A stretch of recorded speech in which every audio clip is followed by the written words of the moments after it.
A day after Kentucky's education commissioner announces his decision to leave his job early, he's doubling down on the reasons for his departure from Kentucky and what he calls the dangerous influence of politics into public education.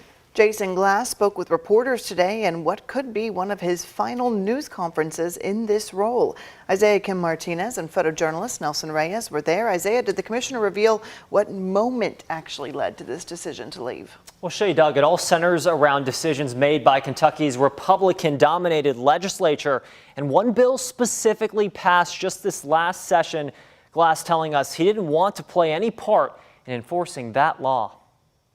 3 years removed from getting to come back to his home state for a job he wanted. To get to do this job in this state has been an incredible honor. Kentucky Education Commissioner Jason Glass is stepping down, admitting the post has taken its toll. We find ourselves instead in a situation where we've got intentional efforts to dismantle and harm our educators in our public schools, and it's having an effect. According to Glass, his resignation a year before contracts end stems from two primary sticking points, one being Senate Bill 150. I do not wish to be part of implementing the dangerous and unconstitutional anti-LGBTQI law that the legislature passed this last session. So it is time for me to move on. The other deal breaker, Glass says, is a state requirement where the education commissioner must now be confirmed by the Senate, where he's been the target of major criticism from Republicans. He tells us he doesn't want to work under those political pressures,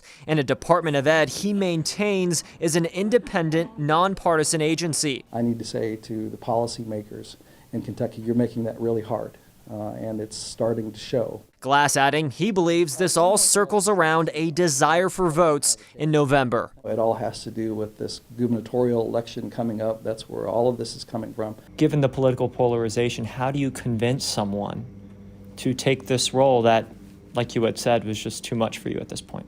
Well, I think that'll be a question that the state board's going to have to wrestle with, and it'll be a challenge for Kentucky going forward. And they'll have to find someone who is able to advance the best interest of students and hold the interest of the education system as their primary concern.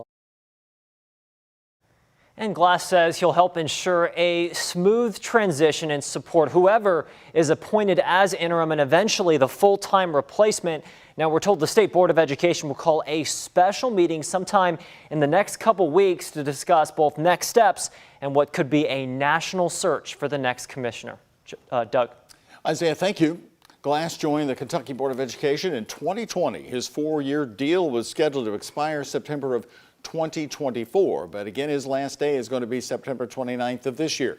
He's leaving Kentucky to take on a new role as the Associate Vice President of Teaching and Learning at Western Michigan University.